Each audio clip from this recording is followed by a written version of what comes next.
Doctor Shriram लागू एक प्रसिद्ध भारतीय अभिनेता, नाटककार और कार्यकर्ता थे, जिन्होंने मराठी और हिंदी सिनेमा और थिएटर में महत्वपूर्ण छाप छोड़ी। अपनी बहुमुखी प्रतिभा और प्राकृतिक अभिनय शैली के लिए जाने जाने वाले लागू को अपने विचारोत्तेजक नाटकों और मुखर सक्रियता के लिए भी पहचान मिली। श्रीराम लागू का जन्म 16 नवंबर 1927 को सतारा, महाराष्ट्र में एक मध्यम वर्गीय परिवार में हुआ था। उनके पिता एक स्कूल शिक्षक थे। लागू ने अपनी स्कूली शिक्षा पुणे में पूरी की और बाद में बीजे मेडिकल कॉलेज, पुणे से चिकित्सा की पढ़ाई की। उन्होंने ईएनटी में विशेषज्ञता हासिल की और अभ्यास किया। कई वर्षों तक पुणे और ताबोरा, तंजानिया में एक सर्जन के रूप में चिकित्सा में एक स्थिर करियर के बावजूद अभिनय और थिएटर के प्रति उनका जुनून उनके चिकित्सा पेशे पर हावी हो गया। आखिरकार उन्होंने पूर्णकालिक अभिनय करने के लिए अपनी प्रैक्टिस छोड़ दी, एक ऐसा निर्णय जिसे उनके परिवार और समाज के विरोध का सामना करना पड़ा, लेकिन बाद में उनकी विरासत की नींव बन गई। लागू ने अपने अभिनय करियर की शुरुआत 1960 के दशक में मराठी थिएटर से की थी। प्रगतिशील थिएटर समूह रंगायन के साथ उनके जुड़ाव ने उन्हें प्रयोगात्मक और सामाजिक रूप से जागरूक नाटकों से परिचित कराया। नटसम्राट, शेक्सपियर के किंग लियर का एक रूपांतरण जैसे मराठी क्लासिक्स में जटिल पात्रों का उनका चित्रण प्रतिष्ठित बना हुआ है। फिल्म उद्योग में लागू ने 1960 के दशक के अंत में शुरुआत की और कई मराठी और हिंदी फिल्मों में अभिनय किया। अपनी गहन भूमिकाओं के लिए जाने जाते हैं। उन्होंने कई समीक्षकों द्वारा प्रशंसित फिल्मों में पितातुल्य, विरोधी और नैतिक एंकर की भूमिका निभाई। उनकी कुछ यादगार हिंदी फिल्में शामिल हैं।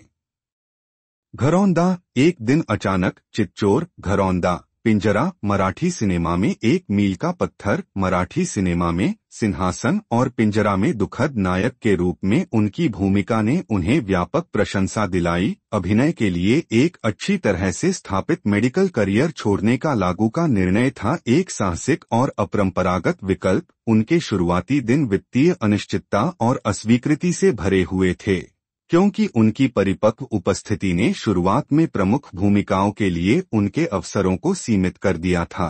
हालांकि उनके समर्पण और प्रतिभा ने अंततः निर्देशकों और निर्माताओं का दिल जीत लिया, जिससे वह एक विश्वसनीय चरित्र के रूप में स्थापित हो गए।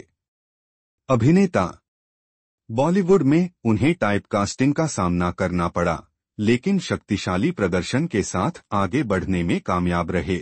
ऋषिकेश मुखर्जी, बसु चटर्जी और श्याम बेनेगल जैसे निर्देशकों के साथ उनके सहयोग ने एक अभिनेता के रूप में उनकी पूरी क्षमता को सामने लाया। श्रीराम लागू ने एक थिएटर अभिनेत्री दीपा लागू से शादी की और उनके बीच जीवन और कला में घनिष्ठ साझेदारी थी। दीपा अक्सर उनके थिएटर प्रयासों और सक्रियता का समर्थन करती थीं। दंपति के 2 बच्चे थे, लेकिन उनका निजी जीवन त्रासदियों से भरा रहा, जिसमें एक की मृत्यु भी शामिल थी कम उम्र में उनके बच्चे। लागू एक मुखर तर्कवादी और नास्तिक थे। वह महाराष्ट्र अंधश्रद्धा निर्मूलन समिति के एक प्रमुख समर्थक थे, जो अंधविश्वास के खिलाफ लड़ने वाली और वैज्ञानिक सोच को बढ़ावा देने वाली संस्था है। वह अक्सर सामाजिक और राजनीतिक मुद्दों पर बोलने के लिए अपने मंच का इस्तेमाल करते थे। प्रशंसा और आलोचना दोनों अर्जित करते थे। उपलब्धियां एवं पुरस्कार। घरौंदा के लिए फिल्म फेयर सर्वश्रेष्ठ सहायक अभिनेता पुरस्कार। मराठी रंगमंच में उनके योगदान के लिए नाट्य सम्राट पुरस्कार सहित कई पुरस्कार। कला और रंगमंच में उनके योगदान के लिए कालिदास सम्मान। अपने बाद के वर्षों में लागू ने पुणे में एक शांत जीवन व्यतीत किया। वह तब तक थिएटर और सामाजिक कार्यों से जुड़े रहे जब तक कि उनके स्वास्थ्य में गिरावट नहीं आई। उम्र से संबंधित स्वास्थ्य समस्याओं के कारण 17 दिसंबर 2019 को 92 वर्ष की आयु में श्रीराम लागू का निधन हो गया। श्रीराम लागू का करियर कला के प्रति उनके समर्पण और सिनेमा, थिएटर और सक्रियता को संतुलित करने की उनकी क्षमता का प्रमाण है। उनका प्रदर्शन अभिनेताओं और दर्शकों को प्रेरित करता रहा है, जिससे वह भारतीय सांस्कृतिक इतिहास में एक प्रतिष्ठित व्यक्ति बन गए हैं।